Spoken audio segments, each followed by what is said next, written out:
Hello students, consignment accounting ये topic हमने start किया था, जिसके पहले दो क्लास में हमने दो क्वेश्चंस कंप्लीट किए थे। जो क्वेश्चन शीट आपको प्रोवाइड किए हैं उसी में से आगे बढ़ते हैं। आज थर्ड क्वेश्चन पढ़ते हैं, ठीक है। अब कल पहले जो दो क्वेश्चंस पढ़ाए थे उसमें बेसिक था, ठीक है। तो आज आगे बढ़ते हैं। जो क्वेश्चन शीट आपको दिया है उसमें क्लास वर्क का प्रॉब्लम नंबर 3, क्वेश्चन 3 मैं पढ़ता हूं question. Mister Bhuvan of Kutch consign 2000 video games to mister Ram of Nagpur. Bhuvan ये कच्छ में रहता है, वहां से वीडियो गेम्स वो नागपुर भेज रहा है मिस्टर राम। तो कंसाइन है भुवन और कंसाइनी है राम। इतना समझ गए, बस इतना ही समझो फिलहाल। और सबसे आखिरी लाइन पढ़ो। You are required to prepare consignment account and mister Ram account in the books of mister Bhuvan and mister Bhuvan account in the books of mister Ram. कल जो पढ़ाया था ना वही है आज, सिर्फ आज वो क्वेश्चन ऐसा फॉर्म में दिया है, लिख के दिया है, वर्डिंग फॉर्म में दिया है। कल तो एक एक इंफॉर्मेशन दे दी थी आपको, goods send, expense paid by consigner, consigning, goods sold, commission, ऐसा अलग अलग दिया था। आज हमको पढ़ना पड़ेगा, इंफॉर्मेशन वहां से ढूंढ के यहाँ लिखना पड़ेगा, ठीक है। तो स्टार्ट करते हैं। भुवन ने 2000 वीडियो गेम्स मिस्टर राम को भेजे at a cost of 1000 each. एक वीडियो गेम की कॉस्ट है 1000 रुपए। ऐसे 2000 वीडियो गेम्स भेजे तो गुड्स भेजने की एंट्री होती है consignment account debit to goods sent on consignment. तो मैं लिखता हूं कंसाइनमेंट अकाउंट के डेबिट में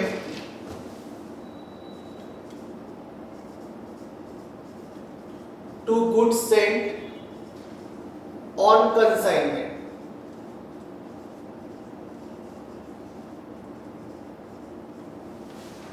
ठीक है, 2000 वीडियो गेम्स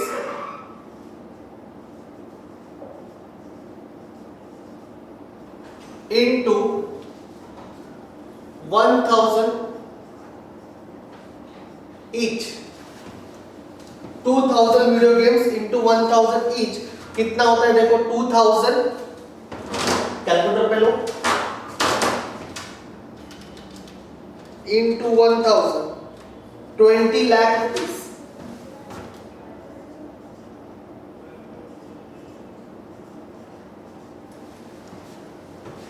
ठीक है, ये होगी फर्स्ट एंट्री। कल कैसा अमाउंट आपको निकाल के दे दिया था, आज हमने कैलकुलेट करके लिखा, ठीक है। Next, mister Bhuvan incurred 5000 by way of packing and freight charges of 3000 for insurance in transit। मतलब 5000 रुपए पैकिंग एंड फ्रेट के है और 3000 रुपए इंश्योरेंस के है। ये मिस्टर भुवन ने पे किए। भुवन यानी कंसाइनर, और कंसाइनर जब खर्चा पे करता है तो एंट्री होती है कंसाइनमेंट टू कैश। तो लिखता हूं मैं कंसाइनमेंट के डेबिट में टू कैश अकाउंट, ठीक है। यहां थोड़ा डिटेल लिखते हैं। पैकिंग एंड फ्रेट,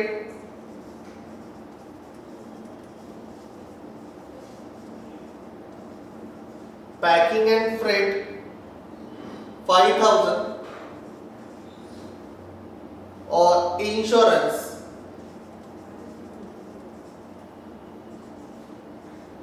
3000, ठीक है। एंट्री हो गई कंसाइनमेंट टू कैश। नेक्स्ट, अब ये कच्छ से गुड्स निकल गए हैं वीडियो गेम्स पूरे, अब नागपुर में पहुंचे। सेकंड पैराग्राफ देखो।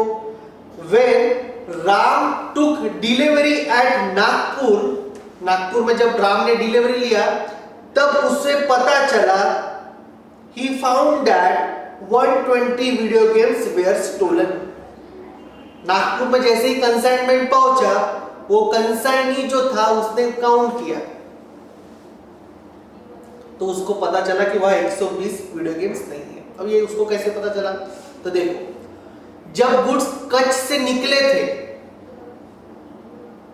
तो एक डॉक्यूमेंट भुवन ने बना के भेजा था, ठीक है? उसे बोलते हैं प्रोफॉर्मा इनवॉइस। क्या बोलते हैं? Proforma invoice. उसमें लिखा रहता है कि कितने गुड्स भेजे गए हैं, ठीक है? तो वो डॉक्यूमेंट ड्राइवर के हाथ में दे देते हैं। फिर जैसे ही कंसाइनमेंट उतरता है तो वो डॉक्यूमेंट ड्राइवर कंसाइनी को हैंड ओवर करता है, और उसमें लिखा था कि 2000 वीडियो गेम्स है। फिर 2000 वीडियो गेम्स है तो काउंट कर लेते हैं। तो 2000 वीडियो गेम्स काउंट करने के लिए गए तो पता चला कि 120 वीडियो गेम्स है ही नहीं। वहां भेजते समय तो 2000 भेजा था, ठीक है? तो इमीडिएटली ये जो राम है इसने भुवन को फोन किया और बताया कि जो लिखा है उसमें 120 वीडियो गेम्स कम दिख रहे हैं, ठीक है? समझ रहा है? 120 वीडियो गेम्स कम आ गए। अब ये 120 वीडियो गेम्स का क्या हुआ? तो ये रास्ते वीडियो गेम्स फिर स्टोलन बोला है, स्टोलन, रास्ते में ही चोरी हो गए, ठीक है? तो 120 वीडियो गेम रास्ते में चोरी हो गए, ऐसे राम ने भुवन को बताया। फिर भुवन ने इसका इंश्योरेंस निकाला था, तो वहां लिखा भी है, भुवन को इन्फॉर्म किया and Bhuvan submitted to insurance company a claim for compensation. इसका इंश्योरेंस भुवन ने निकाला था। रास्ते में चोरी हो जाता है, एक्सीडेंट हो जाता है गुड्स का, तो नुकसान होता है, तो नुकसान का इंश्योरेंस कंसाइनर ने निकाला था। इसलिए कंसाइनर ने इंश्योरेंस कंपनी को कंपेंसेशन के लिए क्लेम किया, तो इंश्योरेंस कंपनी ने उसको 1 लाख रुपए कंपेंसेशन दिया बाय वे ऑफ कंपेंसेशन। ये वो पैराग्राफ में लिखा हुआ है, वहां इंग्लिश में लिखा हुआ है, मैंने आपको हिंदी में उसका मतलब बता दिया, ठीक है? समझ गया होगा आपको? यहाँ लिखा हुआ, मैं अकाउंटिंग तो मैं समझाऊंगा, यहाँ लिखा हुआ तो समझ गया। 120 वीडियो गेम्स रास्ते में चोरी हो गए, भुवन ने राम ने भुवन को फोन करके बताया, भुवन ने इंश्योरेंस कंपनी को कॉल करके कंपेंसेशन के लिए क्लेम किया है, और इंश्योरेंस कंपनी ने उसको 1 लाख रुपए दे दिए, ऐसा लिखा है, ठीक है? तो उसका अकाउंटिंग देखते हैं। तो सबसे पहले आपको और एक अकाउंट बनाना पड़ेगा, यहां लिखता हूं मैं,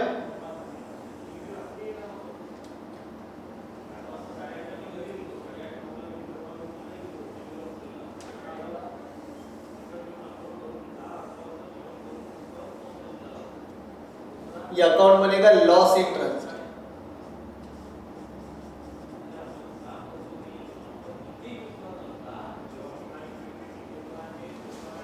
आप लॉस इन ट्रांजिट अकाउंट बोल सकते हैं इसे, या एबनॉर्मल लॉस अकाउंट भी बोल सकते हैं। एबनॉर्मल लॉस मतलब ये जो चोरी हुआ रास्ते में, ये बार बार नहीं होता, नॉर्मल लॉस नहीं है, ये चोरी कभी कभी होता है, इसलिए उसको एबनॉर्मल लॉस कहते हैं, ठीक है? तो लॉस इन ट्रांजिट अकाउंट बनाए मतलब एबनॉर्मल लॉस अकाउंट है।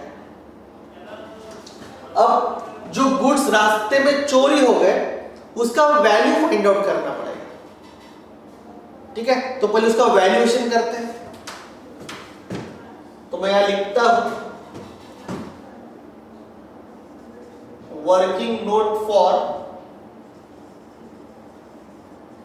Valuation of loss in transit. ध्यान से सुनना, बहुत सारी चीजें आएंगी आपके सामने, सिर्फ आपको उसको अंडरस्टैंड करना है, समझना है, ठीक है? हाँ, तो देखो 120 वीडियो गेम लॉस है, तो उस 120 वीडियो गेम्स का ही वैल्यूएशन करना है। कैसे करेंगे? तो देखो, cost of 120 video games loss in transit,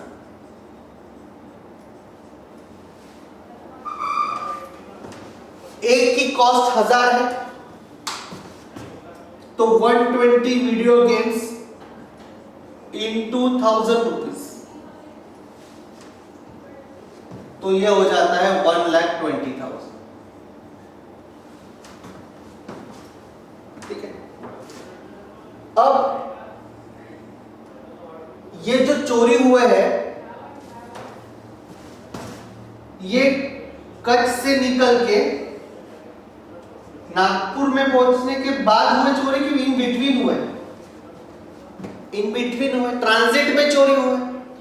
तो ये जो गुड्स चोरी हुए उसके ऊपर खर्चा सिर्फ भुवन ने किया है, राम ने नहीं।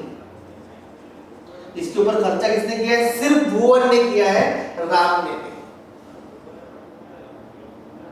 ठीक है, तो भुवन ने जो खर्चा किया था वो तो 2000 वीडियो गेम्स के लिए किया था। मैं जो बोल रहा हूं वो समझो। भुवन ने ये जो खर्चा किया था 5 और 3 8,000 रुपए जो खर्चा किया था भुवन ने, वो 2000 वीडियो गेम्स के लिए किया था। तो यहां क्या मैं पूरे 8,000 लिखूं क्या? यहां पे जो वैल्यूएशन चल रहा है वो सिर्फ 120 वीडियो गेम्स का है। तो वो 120 वीडियो गेम्स पे कितना खर्चा होगा? तो यहां ऐड करना पड़ेगा एक्सपेंसेस ऑफ कंसाइनर। पूरा खर्चा ऐड नहीं करना पड़ता है, प्रोपोर्शनेट ऐड करना पड़ता है। प्रोपोर्शनेट कैसे? तो 2000 वीडियो गेम्स के लिए अगर 8,000 रुपए का खर्चा लगा तो 120 वीडियो गेम्स के लिए कितना? क्रॉस मल्टीप्लाई करो by using calculators. 8,000 into 120 divide by 2000, 480 plus expenses of consigning. क्या इस गुड्स में कंसाइनी के खर्चे ऐड करना चाहिए क्या? तो देखो, अगर ये जो चोरी हुई है ये कंसाइनी के गोडाउन से चोरी होती है, मतलब राम के पास पहुंचने के बाद अगर गुड्स चोरी होते तो मैं यहां एक्सपेंसेस ऑफ कंसाइनी ऐड करता प्रोपोर्शनेट। ठीक है, लेकिन अभी ये जो गुड्स चोरी हुए ये रास्ते में हुए, इन ट्रांजिट हुए हैं, तो इस गुड्स के ऊपर राम ने कोई खर्चा पे ही नहीं किया है, इसलिए राम के खर्चे नहीं आए। मैं आपको टेक्निकलिटी से थोड़ा सा दूर और इंप्लेस वैसे बता रहा हूं। कुछ टेक्निकल वर्ड्स इस टॉपिक में है जो मैं धीरे धीरे आगे जब पढ़ाऊंगा तब ऐड करूंगा। फिलहाल आपको अंडरस्टैंडिंग बहुत इंपॉर्टेंट है। ठीक है, तो वो 120 वीडियो गेम्स जो चोरी हुए थे रास्ते में उसका कॉस्ट 1,20,000 बनता है, और उसके ऊपर सिर्फ कंसाइनर यानी भुवन ने खर्चा पे किया था, राम ने नहीं किया था, इसलिए भुवन का ही खर्चा ऐड किया। तो भुवन का खर्चा 8,000 रुपए था, लेकिन वो 2000 वीडियो गेम्स के लिए था, हमें सिर्फ 120 वीडियो गेम्स के लिए पता करना था, तो उसका आंसर आया 480। अब इसको ऐड करके 1,20,480 ये वैल्यू है जो गुड्स रास्ते में चोरी हो गए उसके। ठीक है, वैल्यूएशन समझ गया। आपको नहीं भी समझा होगा तो अपने पास और 10-12 क्वेश्चन है, वो एक ना एक क्वेश्चन में तो आपको समझ ही जाएगा। मैं इसी स्ट्रेन से वो हर इसमें एक्सप्लेन करूंगा, सिर्फ आपको जो पढ़ा था वो याद करना है। ठीक है, आगे बढ़ता हूं। उसका वैल्यू निकल गया 1,20,480। अब उसकी एंट्री देखो, ये 120 वीडियो गेम्स की कॉस्ट आ गई। क्या अभी आप ये 120 वीडियो गेम्स बेच सकते? क्या नहीं बेच सकते, क्योंकि चोरी हो गए। तो कंसाइनमेंट अकाउंट के डेबिट में वही गुड्स का कॉस्ट लिखना अलाउड है जो गुड्स हमने बेचे हैं।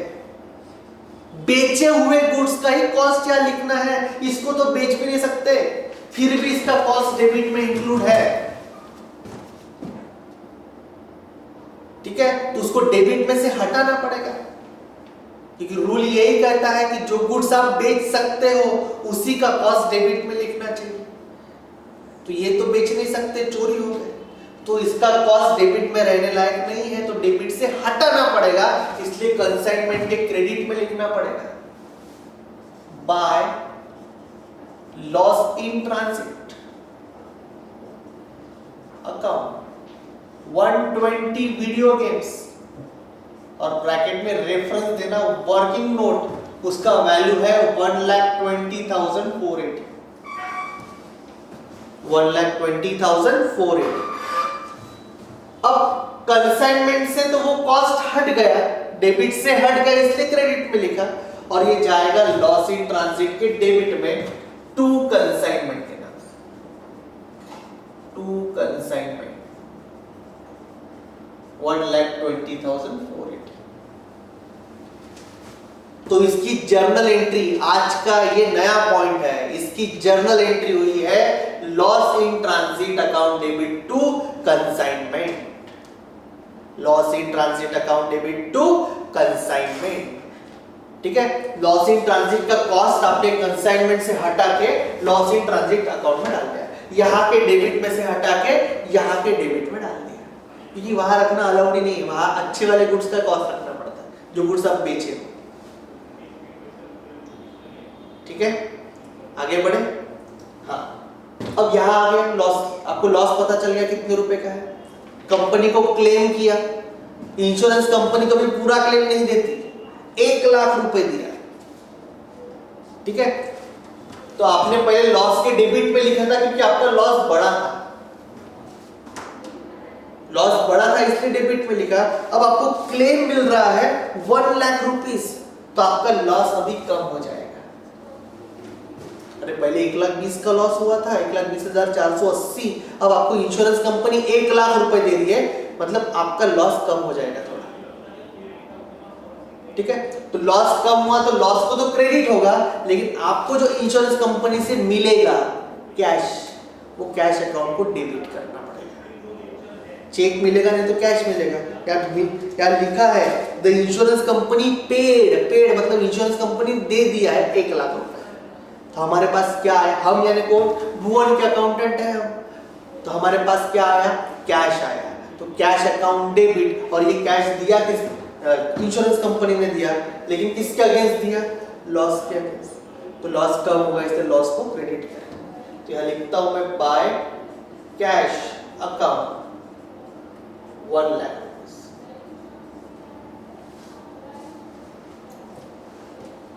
समझ गए, दो एंट्री और नहीं ऐड हो गई, कौन सा, पहली loss in transit to consignment और दूसरी cash account debit to loss in transit. ये दो एंट्री आज के लिए नए हैं और हर क्वेश्चन में रहेगा। ठीक है, आगे। अब हमारा नुकसान तो 1,20,480 का हुआ था, लेकिन क्लेम सिर्फ 1,00,000 रुपए मिला, तो जो डिफरेंस है 20,480, ये नुकसान अभी भी है, ये बेयर अभी भुवन को खुद करना पड़ेगा। ठीक है, तो ये लॉस भुवन खुद बेयर करेगा, तो ये लॉस जाएगा P&L अकाउंट, उसका मेन बिजनेस का जो P&L बनता है ना, P&L ट्रेडिंग P&L वाला, तो वो P&L के डेबिट में जाएगा। तो यहां लिखना पड़ेगा बाय P&L 1,20,480 दोनों साइड की टोटल। तो ये आपकी और तीसरी नई एंट्री मिल गई, that is P&L account debit, loss abnormal loss P&L account debit to loss in transit. ठीक है, तीन एंट्री नई पड़े आज, पहली loss in transit to consignment, दूसरी cash to loss in transit insurance claim मिला करके, और तीसरी P&L to loss in transit, क्योंकि वो लॉस भुवन खुद बेयर कर रहा है। अगर क्वेश्चन में यहां पे लिखा है कि इंश्योरेंस कंपनी ने पेड बोला है, पेड, इसलिए यहां बाय कैश लिखा है या बाय बैंक लिख सकते हैं। अगर एडमिटेड बोला रहता, एडमिटेड मतलब अभी तक दिया नहीं, वादा किया देने का, तो यहां मैं बाय कैश की जगह बाय इंश्योरेंस कंपनी लिखता। क्या लिखता, बाय इंश्योरेंस कंपनी। क्यों, क्योंकि ये क्लेम आपको किससे मिलने वाला है, इंश्योरेंस कंपनी से, तो जिससे मिलने वाला है उसको डेबिट करना पड़ता है। Debit from home money is receivable. ठीक है, तो एंट्री होती है insurance company account debit to loss in transit. तो यहाँ बाय कैश की जगह मुझे बाय इंश्योरेंस कंपनी लिखना पड़ता है। ठीक है, आगे बढ़ते हैं। अब भुवन ने भेजे, राम के पास पहुंचे, 120 चोरी हो गए, उसका वैल्यू निकाल दिया, लॉस इन ट्रांजिट अकाउंट खोल दिया, क्लेम मिल गया, बचा हुआ P&L में डाल दिया। ठीक है, आगे third paragraph, mister Ram sold, Ram यानी कंसाइनी, उसने 1700 वीडियो गेम्स बेचे at a price of 1500 each, 1500 का एक, ऐसे 1700 वीडियो गेम्स बेचे। तो सेल की एंट्री होती है राम यानी consignee account debit to consignment. Logic ये है कि सेल का पैसा राम के पास जमा है, लेकिन वो राम का नहीं है, भुवन का है। तो भुवन बोलेगा मुझे राम से पैसा लेना है, जिससे पैसा लेना है उसको करना पड़ता है डेबिट, और ये इनकम है तो कंसाइनमेंट को होगा क्रेडिट। तो Ram account debit to consignment, और कंसाइनमेंट के क्रेडिट में बाय मिस्टर राम। ठीक है, 1700 वीडियो गेम्स, 1500 का है।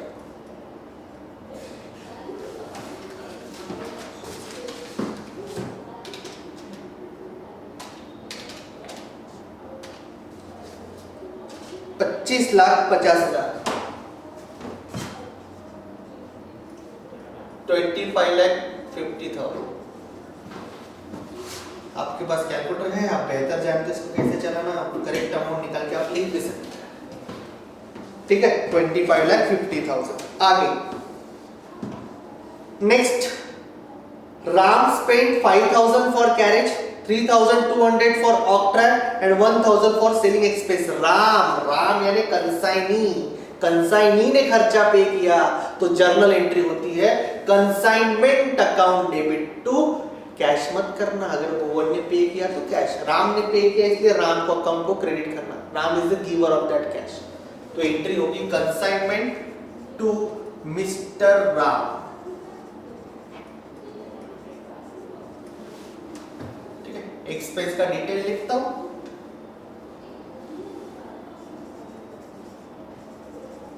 कैरेज 500, ऑक्ट्रैक 3,200 और सेलिंग एक्सपेंस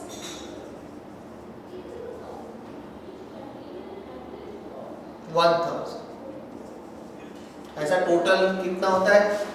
3 और 1 4, 4,700 रुपए राम को देना पड़ेगा फ्यूचर में। अरे फिलहाल तो उसने दिए ना राम ने, अभी हम राम को देंगे, देना इसलिए credit by consign.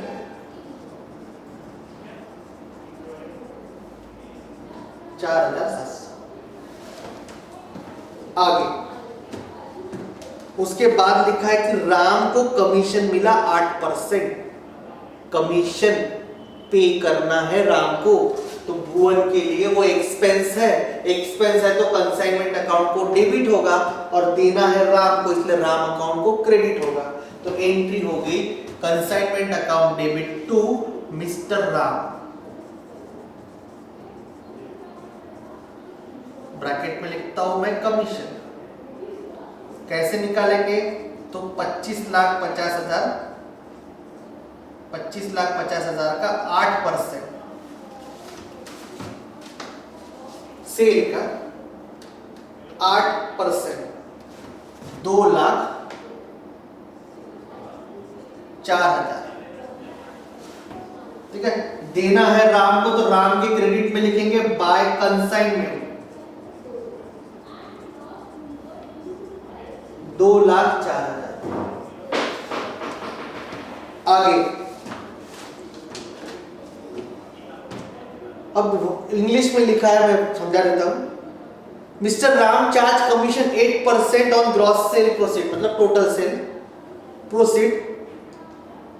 After deducting his expense and commission he send balance to Mister Bhuvan by draft. इसमें हिंदी का भी मतलब होता है कि जो राम के पास भुवन के 25,50,000 पड़े हैं, उसमें से वो अपना खर्चा और कमीशन माइनस करके जो बैलेंस आएगा वो बैलेंस ये राम ने भुवन को भेज दिया है।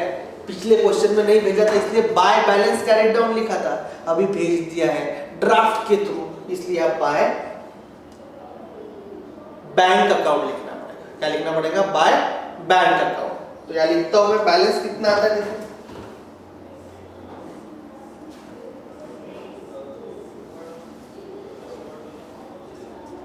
25,50,000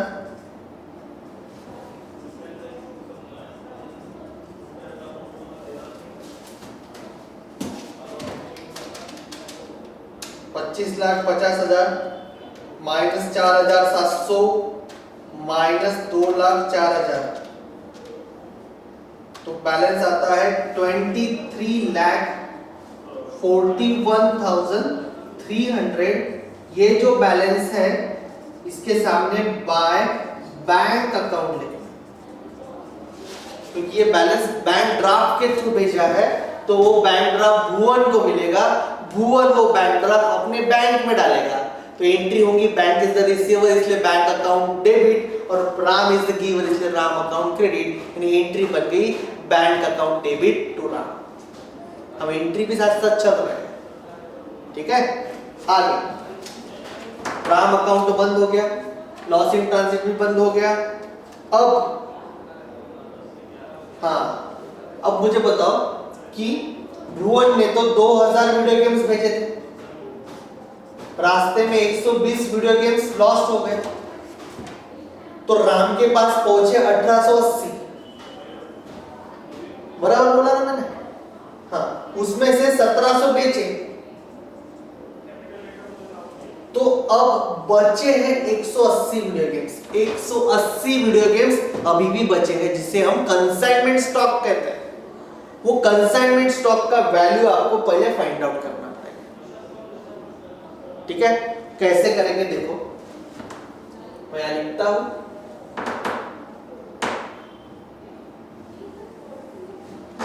working note for valuation of consignment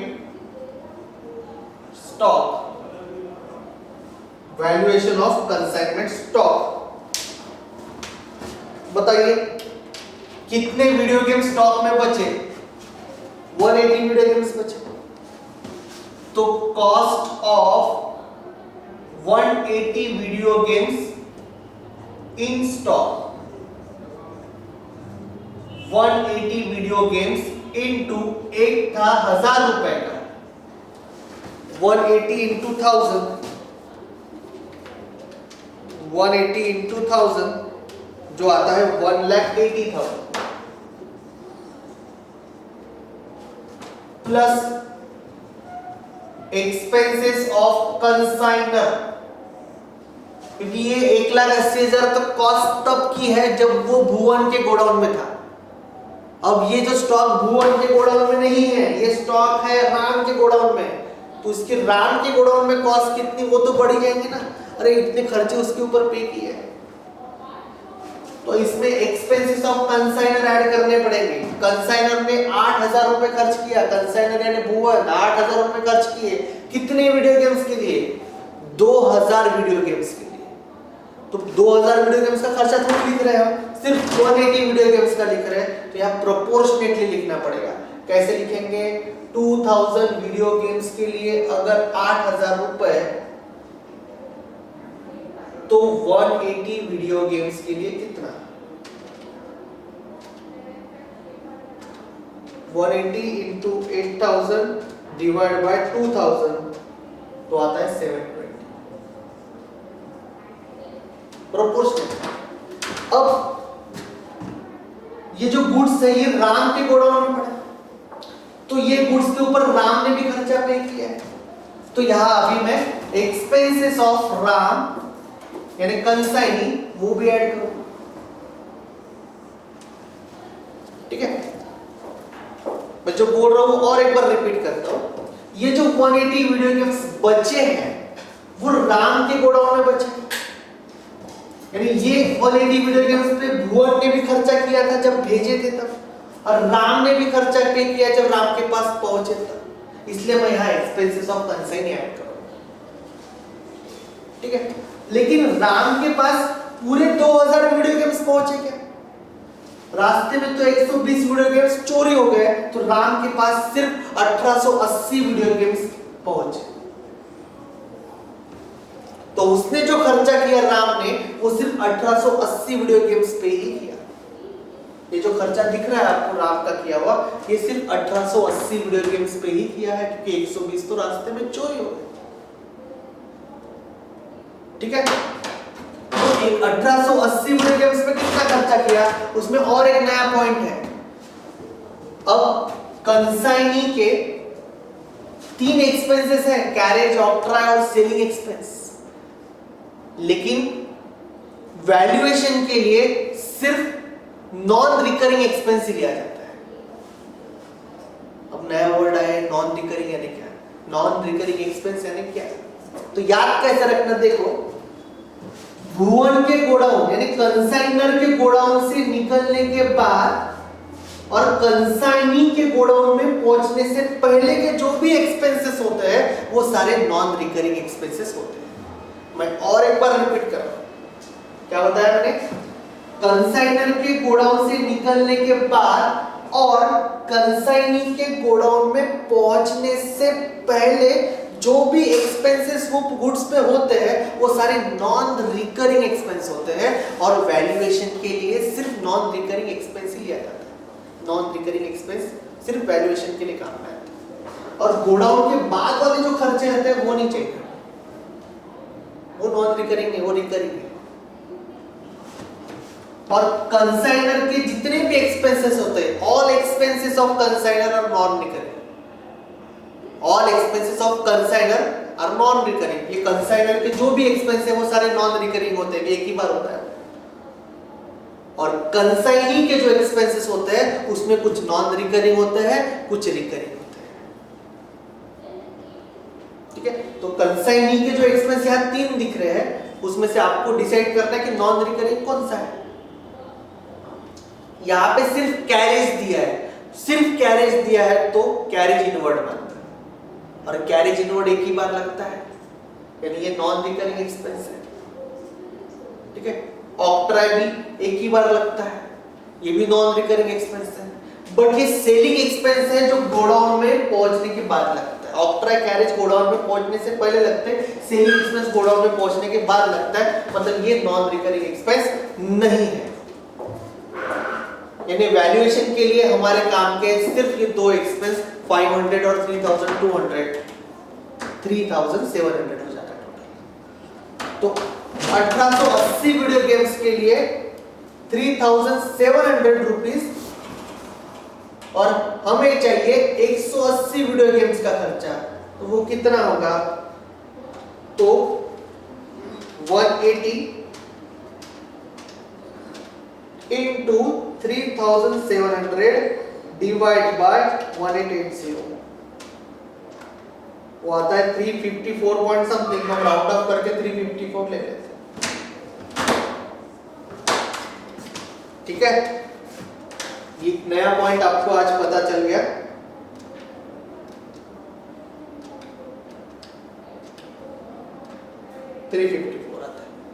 नया पॉइंट पता चल गया कि कंसाइनी के एक्सपेंस कब लेना, क्लोजिंग स्टॉक के वैल्यूएशन में लेते हैं, सारे मत लेना, नॉन रिकरिंग लेना। नॉन रिकरिंग यानी गोडाउन में पहुंचने से पहले वाले खर्चे। Total 1,80,000 plus 720 plus 354, 1,81,074।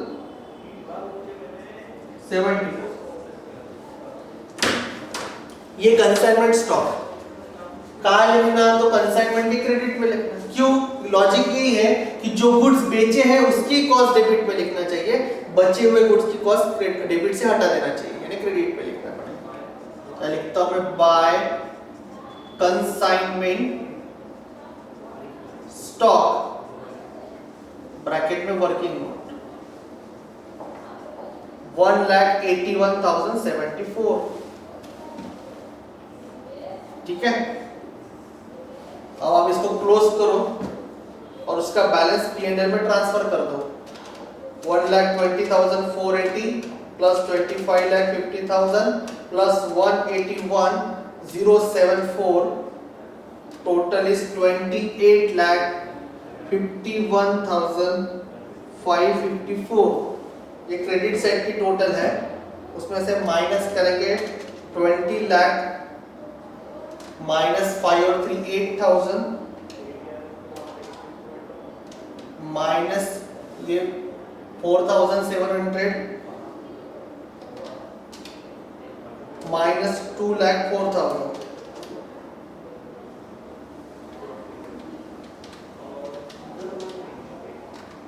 तो ये आता है 6,34,854। ये कैलकुलेशन पार्ट है, ये आप ही करेंगे। 28,51,554 ये बैलेंस जाएगा P&L में, ये आपका प्रॉफिट है, ठीक है। एक बार कैलकुलेशन कर लीजिएगा, मैं भी करता हूँ, आप भी कीजिएगा।